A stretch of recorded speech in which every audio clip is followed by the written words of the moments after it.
ராமலிங்காபயம்.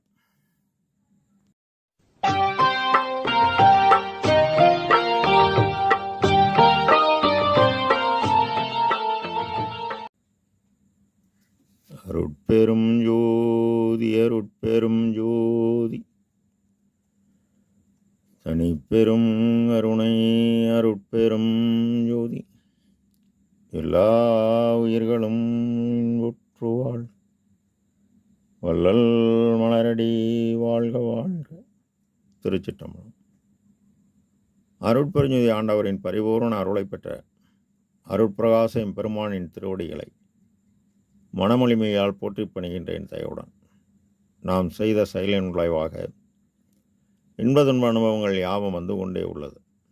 அவ்வாறு வருகின்ற துன்பம் யாவும் பொறுத்து எல்லா உயிரும் இன்பமாக வாழ எண்ணி நாம் செயல்பட்டாலே நமக்கு ஆன்மலாபம் கூடும்.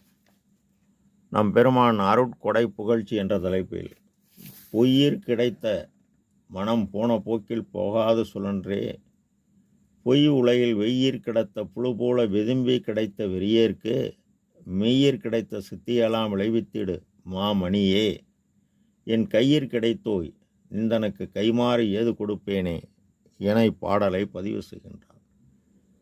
பொய்யிற் கிடைத்த மனம். திருவள்ளுவர் தேவர் கூறும் பொழுது வேண்டுதல் வேண்டாமை இளானடி சேர்ந்தார்க்கு யாண்டும் இடும்பையிலை என்கின்றார். இறைவன் எப்பொழுதும் அவருக்கு வேண்டுதல் வேண்டாமை கிடையாது, அவரிடம் தீமை ஒன்றும் கிடையாது. அவர் மெய்யே மெய்யாகி திருச்சிற்றம்பலத்தில் உள்ளார். பெருமான் உரைநடை பகுதி 353 பக்கம் 8 சிருஷ்டி நியாயம் என்ற தலைப்பில் அணு எவ்வாறு ஆன்மாவானது, இந்த ஆன்மா என்றும் அழியாத அறிவு பொருள், இறைவன் ஆதியும் அந்தமும் இல்லாத அறிவு பொருள், அழியா பொருள். இந்த உலகில் அறிவு பொருள் கூடினால் பேரின்பம்.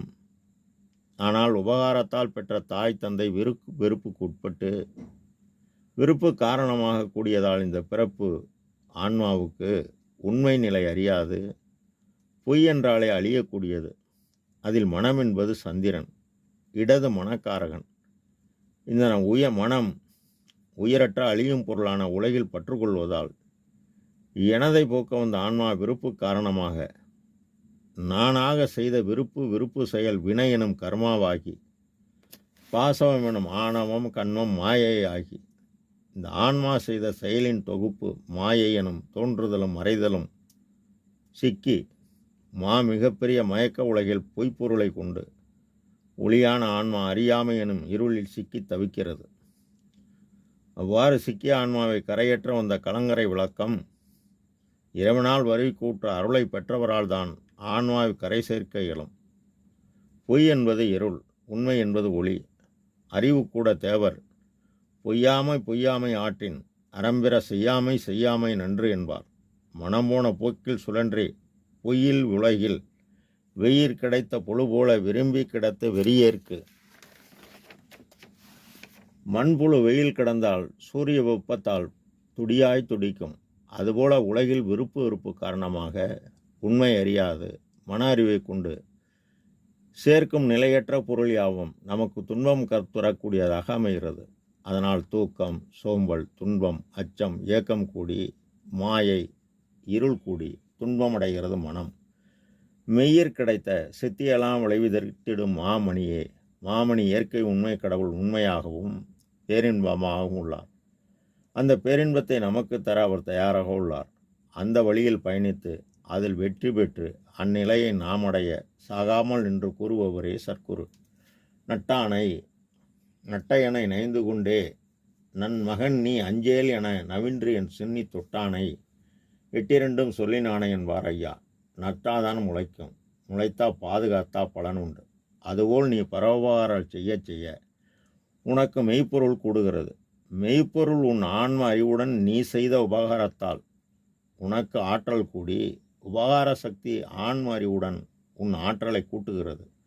ஆன்ம அறிவுடன் கடவுள் அருள் தானே வந்து கூடும்போது சித்தி எனும் பேராற்றல் கூடுகிறது. இதனை ஐயா தம் இறை அனுபவமாக அகவலில் ஆடுரு சித்திகள் 64 கோடியும் கூட்டுரு சித்திகள் கோடிபல் கோடியும் அறிவுறு சித்திகள் அனந்த கோடிகளும் தான் பெற்று இந்த உலக ஆன்மாக்கள் உய்ய படைத்து காத்து பக்குவம் அறிவித்து துருசு நீக்குவித்து அருளை வழங்கி கொண்டு உள்ளார்.